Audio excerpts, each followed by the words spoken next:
Russia was a puppet state of America in the 1990s. Russia is a democracy today. Scott's now going to explain his early years in college and how he hated the Russian people.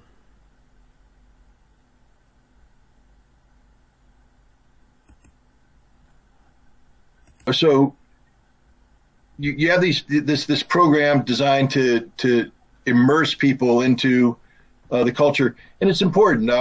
I did that when I was in college. I studied history. I focused on Russian history. I took the language. Unfortunately, I played football and I drank beer at the same time, so my language skills were never very, very good. But I studied the literature. I studied the culture. I attended concerts, and trust me, American college guys who play football don't like to go to classic music, Russian music, listen to Tchaikovsky, but I did, because that's how you learn. I did it with a focus, though. I wasn't trying to do this to learn to like the Russians. I still hated them. I wanted to kill them. It was the Cold War. I was joining the Marine Corps. My job was to close with and destroy the enemy through firepower maneuver. But I wanted to know my enemy. And then I had the opportunity to travel over there and live there for 2 years. And that changed everything. The fact is, they weren't my enemy. I mean, if ordered, I would have to do what I'd have to do. But these weren't people who I felt spent their every waking moment trying to hurt my country. These weren't people who were trying to hurt my family. They weren't trying to hurt me. They were trying to live their lives. And we were both living under the threat of imminent nuclear conflict that would kill us both equally. And we were working to eliminate these nuclear weapons. So that's how I approached it. And I ended up marrying a Georgian woman. We have family in Russia. We have family in Georgia. We're in contact. When I was over there, I made friends with I know we're not allowed to say that, but I've actually made friends with Russian people, and I'm still in contact with them today. I care about these people. I'm sure they care about me, and that's important. But when the Soviet Union collapsed, something happened. Because during the times of the Soviet Union, we treated the Soviets as equals. They were our peers. Mm-hmm. But when the Soviet Union collapsed, Russia stopped being an equal, and we started treating Russia like a defeated nation, like a defeated people. They were our lessers now. They were no longer equals. We treated them as lessers. And something happens in the mindset of people who are preparing to deal with this. First thing is they started shutting down the old Russian area studies programs, shutting them down. And the new programs that emerged weren't so much about learning about the soul and the character and the linguistics it was learning how to exploit Russia. They were literally courses on how to bring democracy to Russia, how to bring capitalism to Russia, how to save Russia from being Russia. That's the wrong mindset. I mean, that might be a good mindset if your focus is, the economic exploitation of Russia. Maybe that's how you want to train yourself. But you will never know the Russian people by behaving that way. You will never know the Russian character, the Russian soul. You will have no insights into how they think, what they believe, how they feel. All you'll be doing is exploiting them, and in doing so, engendering them. I think, I'm not going to say hatred, but engendering some hard feelings on the part of Russians towards what you're doing. And I think that's where we are today. We have a nation that stopped studying Russia, and we now have replaced it with a nation that seeks to manage Russia, as if Russia is our problem to manage. We managed Russia during the Yeltsin period poorly, but we did. I mean, people talk about stolen elections. The 1996 election in Russia was 100% stolen by the United States. We brag about it. Time magazine, front page cover, proclaiming how we bought the election.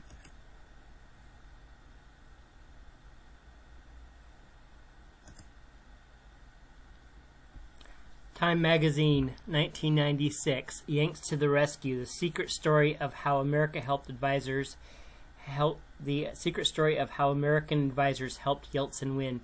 This was 3 years after Yeltsin bombed the White House, the large assembly of Russian leaders, and the collective West and America supported him 100%, the deaths of hundreds of people. And then we've been resentful since late 1999, early 2000, when Vladimir Putin became president. We've been resentful of his, of his desire to make Russia a great nation again. There's nothing wrong with Russia being a great nation. It is a great nation. Doesn't mean it's the greatest nation. Doesn't mean it's better than America. Russians may believe so, but I mean, Americans, we don't have to sit there and say, oh, Russia is everything. No, Russia is Russia. That's the important thing. Russia is Russia. Nothing more, nothing less. But you need to respect that. You need to understand that, and you need to deal with that. And we don't. We continue to this day to try and manage Russia. We try to impose democracy on Russia, but it's not democracy. Democracy has grown from within. I mean, we should study our own history. The American democracy came from America. Nobody brought democracy over here and said, here, let me teach you how to be. We had to learn it.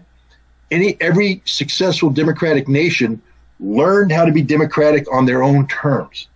What we've done is we have corrupted the principles of democracy because we're seeking to impose our vision, which is derived from American history, American culture, American imperatives, and we're trying to impose that on Russia, ignoring their history, ignoring their culture, ignoring their imperatives, and it fails.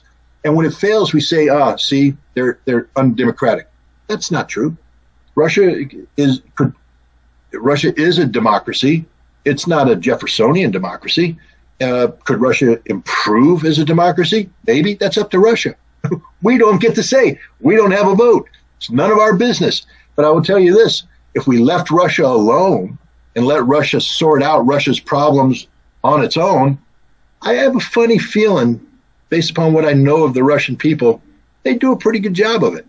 They'd come up with something that worked. But we keep interfering. And in doing so, we keep cutting the legs out from underneath them. We're doing that economically now. I mean, how can you possibly say that you support the Russian people while imposing the most stringent economic sanctions imaginable on the sanctions that are designed to hurt the Russian people? Plain and simple. So anyway, that's just a long, rambling answer to your question. But yes, just a couple of observations about your answer. We've been trying to teach a few parts of the world democracy. It didn't work so well in a few places, and yet we don't learn a lesson. And I'm sure you would agree with the question that Donald Trump asked not so long ago, what's wrong with getting along with Russia? That question made me feel so good, regardless of who he is and what you might think of him. Hearing that, I've been waiting for years to hear that. But it took somebody who is completely outside of the establishment to say that, because inside the establishment you can't say that. You can't even hint at it. You can't even suggest it, because the establishment that exists today is not about getting along with Russia. It's about managing Russia, exploiting Russia. I've written about this in the past. I call this class of people who advise administrations past and present, I call them the Putin whisperers, because all they do is they run around and they whisper in the Putin. Putin is to blame for everything. Putin is evil. Putin is to blame. Putin is to blame. Putin is to blame. But the only thing they can do right about Putin is spell his name. They don't know anything about him. They grossly over exaggerate. He was a lieutenant colonel in the KGB. The last time I checked the KGB's chain of command, lieutenant colonels, while respectable rank, are still pretty low on the totem pole. And he was doing a job in, Berlin, East Berlin. He wasn't managing, policy for the KGB. Now, later he did. I mean, later on he became the head of the FSB and all that. But my point is, they talk about him as if he's a Zen spy master, as opposed to saying that he's actually a very intelligent man, a very honorable man who, if you want to really look at Vladimir Putin, I don't think you look at Berlin. I think you look at St. Petersburg.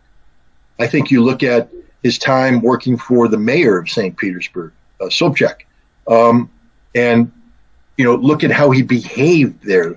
Talk to former American diplomats who were in St. Petersburg, people who were Americans who were over there with non-governmental organizations who met with Putin at a time when everybody else was corrupt. Putin was the uncorruptible. He didn't take bribes. He listened. I mean, people were stunned. They said that the one thing that separated him from others is how he listened to them when they spoke, and then how he asked relevant questions. I think that's the period of time, if you want to know who Vladimir Putin is, that's the time you got to focus on, because that's where he matured as a politician. Sure, you retain some of your intelligence past. I have. But, being a spy is just being a spy. It's not superhuman strength. It's actually a pretty screwed up way to go about living life, because it's about exploiting human frailties and working weakness into your strength. That's not the way people are supposed to operate. And so that's why I spend less time focused on, Vladimir Putin, the former KGB officer, and I spend more time focusing on Vladimir Putin, the honest politician in a sea of corruption. And I just wish people would do that. But instead, we have these Putin whisperers who have all written the same PhD, which said, Vladimir Putin, a study in authoritarian dictatorship. There it is. That's the paper they wrote, and that's it. Scott, what do you say to people, to those Putin whisperers who say, look, how can you call him this a democracy if Putin has been around for this many years, about 20 years, and he's still going to be in power until 2030 something? What do you say to them? Well, the first thing I say to them is, please go back and take a look at the 1990s in Russia. Please, before you talk to me about Vladimir Putin today, let's look at Russia post-Cold War, from 1992 to 1999, and Boris Yeltsin, our man, the guy we put there, the guy we sustained, and then talk to the average Russian about how much they hated that period. I'm not talking about the oligarchs who robbed Russia blind. I'm talking about the average Russian citizen, the retirees that saw their pensions go away. Workers saw that they were working for nothing. The no economic opportunities. It was just a bad time for Russia. And so I say, okay, there's your baseline. So the first thing we have to say is Vladimir Putin's number one job wasn't to repair democracy. His number one job was to repair Russia. And he tried to do so. But how can you repair Russia when the entire time he was trying to implement new policies, he was being undermined by the United States, who was going in and using Russia's weakness to buy politicians, to try and rather than let Vladimir Putin and the Russian government fix Russia, to try and fix it for him, to say you're not good enough. After his first 2 terms in office, the one thing that again, I have not talked to Vladimir Putin, so I can't sit here and say I know what he was thinking. But my assessment is he took a look at the situation. He said, if I step aside, the West is going to come in here and we're going to get Boris Yeltsin all over again. We're going to go back to the 1990s. We're not ready for genuine democracy right now. So that's why he did his cute little trick with Dmitry Medvedev. And what was the first thing the United States did when Medvedev became president? We didn't realize that Putin's smarter than we are when it comes to matters dealing with Russia.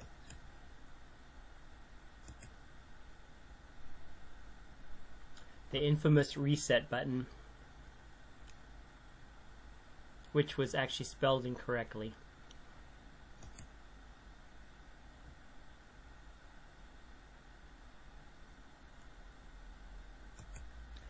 The infamous reset button with the war criminal Hillary Clinton.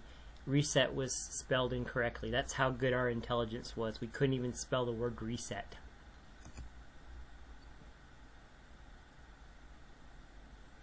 And we said, aha, we're going to have regime change, but we can't call it regime change. We'll call it a reset. We're going to say, this, people just don't get the hint. We're gonna call it the reset. We're gonna go in there and we're going to woo Dmitry Medvedev. We're going to bring him over to our side, and we're going to make him push Putin out of the picture totally. That's called regime change. You know, and our current president at the time was the vice president. He went to Moscow in March of 2011, and he spoke to the Russian opposition. Okay, so right off the bat, you have the American vice president speaking to the Russian opposition during a time when we have a policy called reset, which is really regime change. And he said, I don't believe Vladimir Putin should run for re-election because it would be bad for him and it'll be bad for Russia. So that's a threat against Putin and a threat against Russia made by the sitting vice president at a time when our policy regime changed. So Putin, you know, of course, disregarded. He came back in. But they say, you know, Russia's not a democracy. Really, what did he win the I think the election was in March of 2012. What was his percentage? 54%, I think. 52, 54%. Dictators don't win elections by 52 to 54%. You know, they just don't. Dictators win elections by 98%.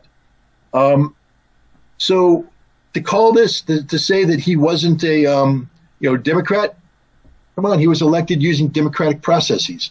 Now, since then, he has cracked down on the political opposition because they have been infiltrated by Western intelligence services as part of this policy of regime change, also known as the failed reset. Even this last constitutional changes that Vladimir Putin made to extend his ability to stay in presidency, they were made so that Russia can have I think Putin is desperately searching for the right mix of power sharing, but in a way that doesn't open up Russia to be exploited by the West, where the West is still sitting there, waiting to come in with their money to buy politicians to manage Russia. We still think it's our job to manage Russia. And Putin right now, I think, is fighting a two-front war. On the one hand, he is, I believe, literally, legitimately trying to get a Russian form of democracy up and running. But it's hard to do that when you have the West trying to undermine everything you do to impose their vision of democracy on Russia. So, is Vladimir Putin the perfect democratic leader? Absolutely not. Absolutely not. But the conditions in Russia aren't conducive to the perfect democratic leader. If the West would just let Russia be Russia, maybe they'd have produced a democratic system by now. But right now, Putin understands that left to their own devices, the West will seek to return Russia to the 1990s, to the era of Boris Yeltsin. And no Russian wants that. Maybe Navalny wants it, but nobody else wants it. Well, thank you for this incredible deep insight, and I'm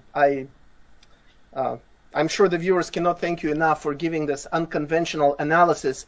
That really helps us understand rather than demonize Putin and the whole system there. I want to switch gears and ask you a couple of pointed questions. Are you surprised that so many of the Americans, of the American public, after being lied to for 2 years by mainstream media about masks, about lockdowns, about vaccines, about